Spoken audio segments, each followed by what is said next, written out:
habil. Tak kurang dari 50.000 keping uang dinar. Zaman Nabi tak ada duit kertas. Zaman Nabi itu uangnya di dinar. Uang dinar itu satu keping beratnya 4,25 gram.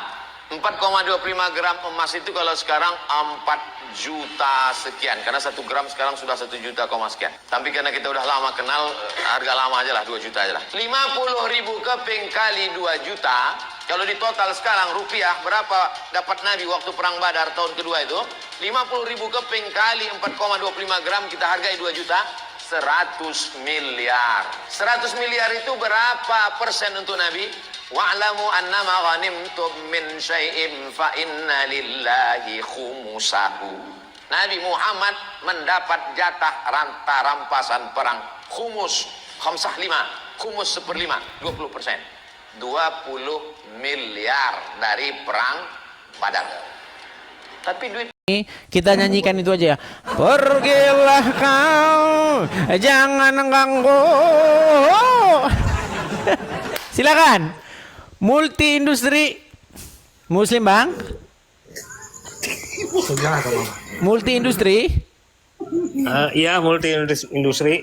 Ya, Muslim, Bang. Ya, Muslim. Muslim. Sudah menyimak dari tadi atau barusan datang, Bang? Baru. Baru. Oke, baik. Tadi kita sedang membahas bagaimana sikap orang Islam yang harus diambil sesuai dengan surat At-Taubah ayat 29.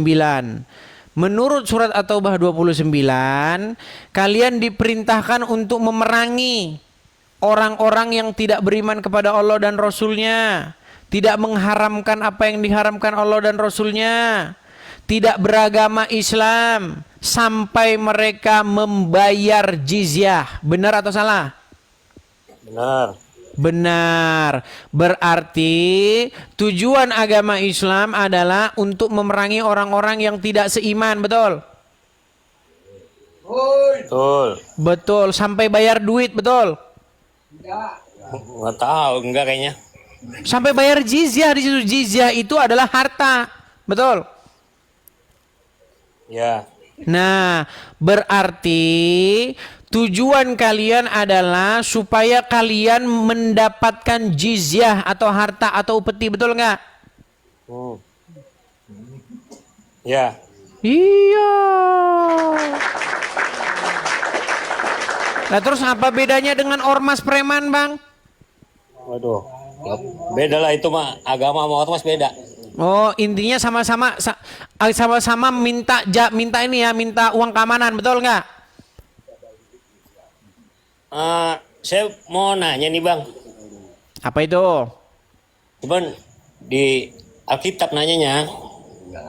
Oh ya, silakan. Tapi tadi sudah mengakui, yang ini barusan sudah mengakui ya. Gini. Sebentar. Sebelum ke sana, Abang sudah mengakui bahwa agama Anda memerintahkan untuk memerangi non-Muslim sampai bayar upeti, betul? Betul. Oke, coba buat pengakuan dulu yuk. Anda sendiri buat pengakuan. Saya Muslim, gitu yuk. Kalau kayak gitu mah tergantung orangnya sih, Bang. Ini gimana? Iya, Anda buat pengakuan dulu. Anda pribadi, saya Muslim. Saya mengakui bahwa agama Islam disuruh memerangi orang non-Muslim sampai mereka bayar upeti. Coba yuk. Yuk. Ya, nggak boleh begitu. Lu kok nggak boleh begitu? Itu kan ayat Al-Quran. Kumaha gimana sini? Coba yuk. Saya tampilkan saja ayatnya nih, biar Anda pede lah. Nanti Anda nggak pede kalau ngomong begitu, kalau nggak ada ayat Qur'annya nih. Biar umat itu sadar, nih, supaya apa? Supaya ayat ini tidak jadi hiasan saja di rumah, nih. Perhatikan. Surat At-Taubah 29. Perangilah orang-orang yang tidak beriman kepada Allah dan Rasulnya, dan tidak pula beriman kepada hari kemudian, dan mereka tidak mengharamkan apa yang diharamkan Allah dan Rasulnya, yaitu orang-orang yang diberikan Alkitab kepada mereka sampai mereka membayar jizyah dengan keadaan patuh sedang mereka dalam keadaan tunduk. Oke, sekarang buat pengakuan Bang. Saya Muslim. Yuk. Kalau kata saya mah itu tergantung orangnya. Maksudnya? Iya, dia nanggapinnya seperti apa gitu loh. Oke, kalau Anda sendiri gimana? Ya kalau saya mah intinya berbuat baik aja sesama. Berarti ayat ini nggak pantas diikutin.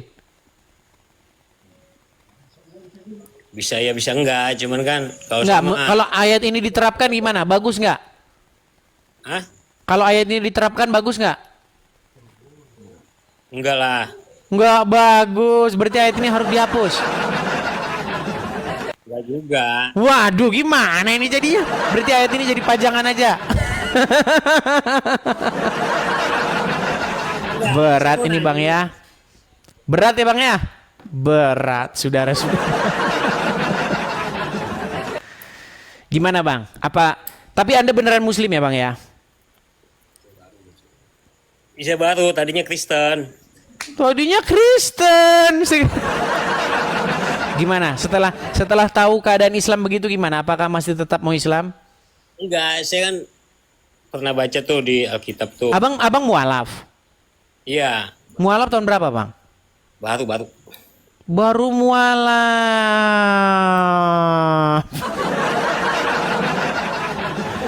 Oke lah, yuk silakan. Mualaf mau belajar nih, silakan yuk. Apa mau pertanyaan Abang sama tentang agama Kristen? Yuk silakan Bang, yuk. Kan di Kristen ada tuh pemungut bea cukai mau ikut Bapak Tuhan Yesus kan. Pemungut bea cukai mau ikut Bapak Tuhan, maksudnya gimana? Pemungut cukai itu kan mau ikut Tuhan Yesus, mau ikut jadi muridnya. Siapa namanya? Lupa saya. Namanya Matius sang pemungut cukai. Ya, Kalau bahasa Ibraninya itu Matat Yahu. Kalau Matius itu versi sudah Peyunanian. iya. Matat Yahu namanya aslinya. Terus Gimana? gini, yang saya tahu nih, bilang kau mengikutiku, buang semua harta bendamu gitu kan? Buang, bukan begitu. Itu beda Bang, beda perikop yang Anda bahas itu bukan tentang Matius. Bagaimana di situ Yesus pernah diundang oleh seorang pemungut cukai, ya kan? Untuk masuk ke rumahnya. Ya kan? Dan makan bersama-sama. Atau cerita bagaimana Yesus berjumpa dengan seseorang yang bernama Matat Yahu, seorang pemungut cukai. Dia disuruh mengikuti Yesus. Akhirnya dia tinggalkan pekerjaannya. Terus pertanyaan Anda? Oh ya, Zakheus ya. Kalau Matius itu bagaimana Yesus berjumpa dengan dia, kemudian Yesus berkata, ikutlah aku, begitu. Kemudian Matius meninggalkan pekerjaannya dan akhirnya menjadi pengikut Yesus, begitu. Sama banyak orang seperti itu Bang. Banyak orang yang tadinya dia duniawi, fokus kepada duniawi, akhirnya setelah dia bertobat, hidup baru, akhirnya dia fokus kepada pekerjaan ini, pemberitaan Injil. Banyak orangnya, banyak nggak terhitung. Maksudnya Injil gini, kok kata Tuhan Yesus kan, kamu tidak perlu takut bila ikut aku ya kan, tidak akan kekurangan segala sesuatu apapun. Ya, Terus? nggak usah mikirin harta benda lah ya kan. Tapi kan abang kalau begini kan abang dapat harta ini. Apa salah kalau ada orang ngasih kepada saya? Bukan begitu kan kata Tuhan juga. Yang penting kan saya nggak maksa. Kalau maksa seperti yang dilakukan kalau nggak diperangi, dipancung, nah itu bahaya. Seperti ayat yang tadi kita baca. Kan ada, terkutuklah orang yang mengandalkan orang, yang meminta kepada orang. Terkutuklah orang yang saya nggak mengandalkan.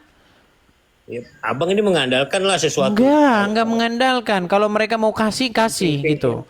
Kalau mereka tidak ngasih, saya nggak maksa, apalagi bawa golok. Berikan kepada saya. Itu tetangga sebelah itu namanya. Betul nggak? Tuh.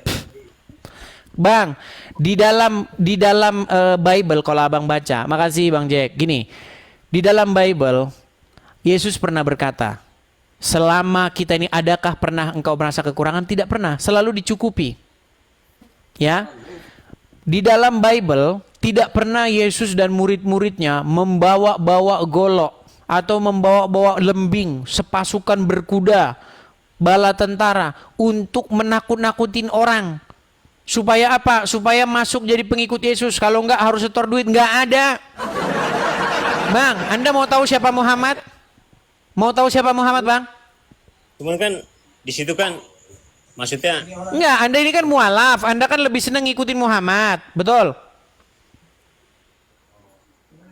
Anda mau tahu nggak harta rampasan perang yang dijarah oleh Muhammad? Tahu nggak? kalau saya mah intinya gini, kalau saya mah buat baik. Bang, tahu gonimah nggak? Gonimah tahu nggak gonimah? Gonimah itu apa ya?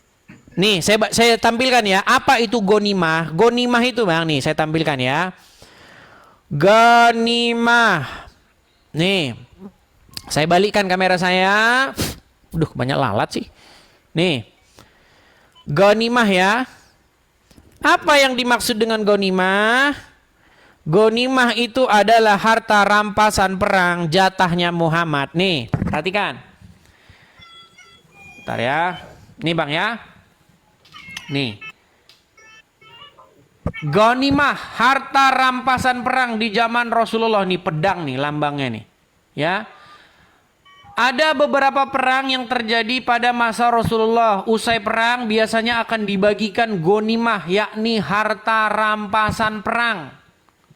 Oke? Nah, Anda mau tahu berapa harta rampasan perang yang didapat oleh Muhammad? Nih, saya tampilkan. Kalau saya ngomong nanti Anda nggak percaya. Yang ngomong Ustadz besar saja. Nih, Ustadz Abdul Somad. Berapa harta rampasan perang hasil jarahannya Muhammad? Nih, dengar. Perhatikan. Perhatikan. Habil.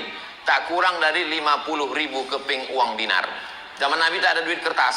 Zaman Nabi itu uangnya di dinar. Uang dinar itu satu keping beratnya 4,25 gram.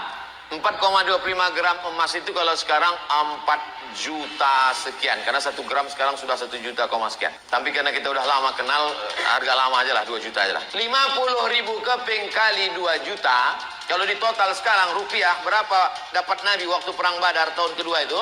50.000 keping kali 4,25 gram kita hargai 2 juta. 100 miliar. 100 miliar itu berapa persen untuk Nabi? Wa'lamu annama ghanimtum min syai'in fa inna lillahi khumusahu. Nabi Muhammad mendapat jatah ranta rampasan perang khumus, khamsah 5, khumus 1/5, 20%. 20 miliar dari perang Badar. Tapi duit itu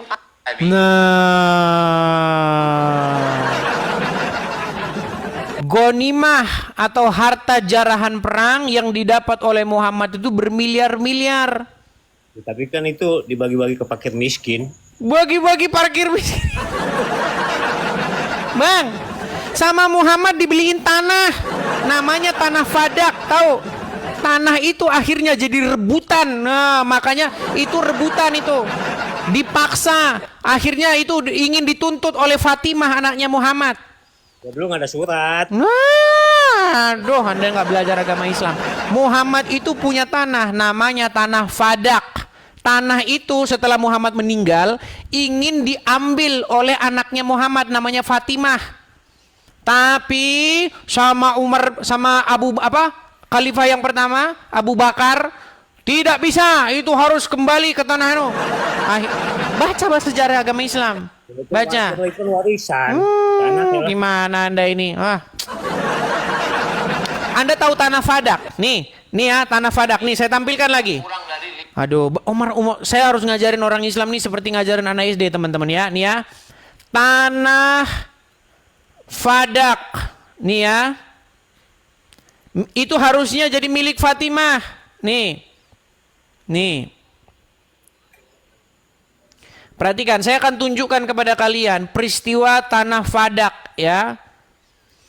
Perhatikan ya. Saya akan tunjukkan, saya akan bacakan kepada kalian. Nih, saya balik kamera saya. Bagaimana peristiwa tragis setelah Muhammad meninggal nih. Sampai cucu-cucunya semua dibantoi semua, Bang, biar Anda tahu. Nih, lihat nih. Ini yang terjadi kepada keluarganya Muhammad nih. Nih, setelah Muhammad meninggal. Perhatikan. Perhatikan ya, peristiwa panah Fadak nih.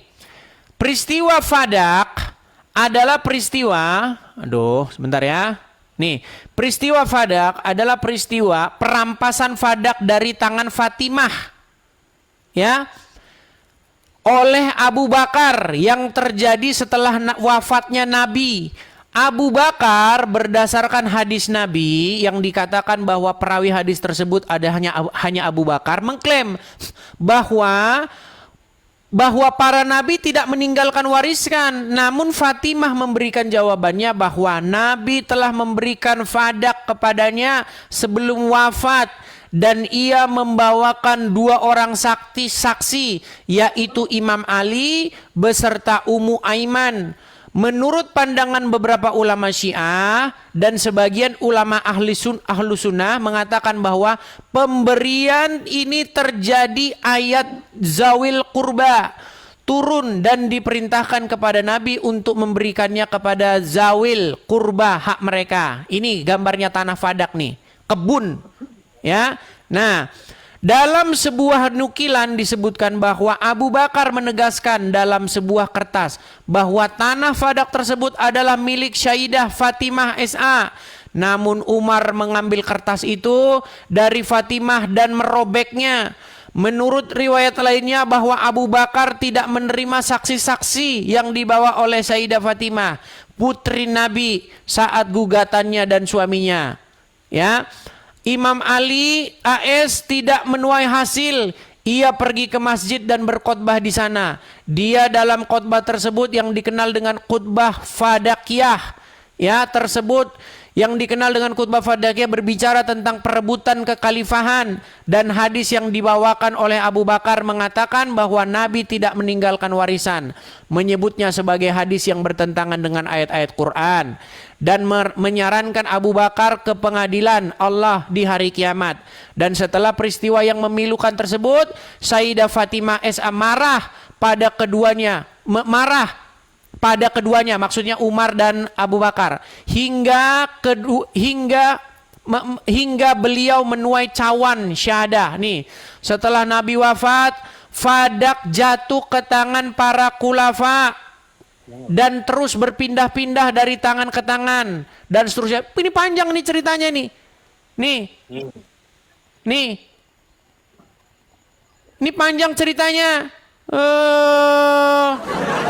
Keluarganya Muhammad itu, Bang, diberangus, Bang. Yang terjadi apa kepada keluarganya Muhammad, Bang?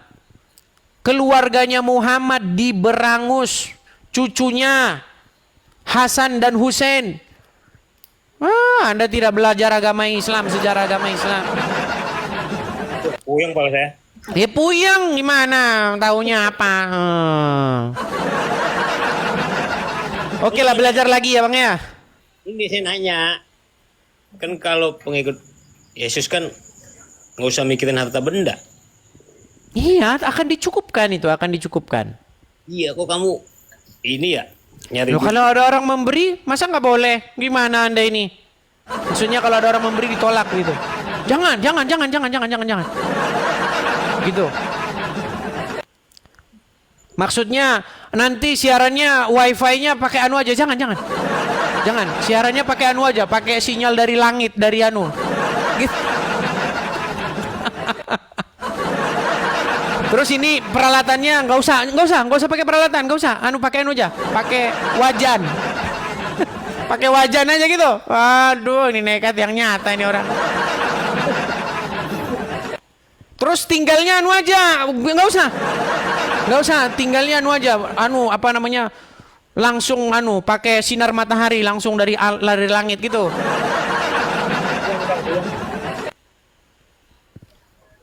Puyeng, ya udah makasih ya.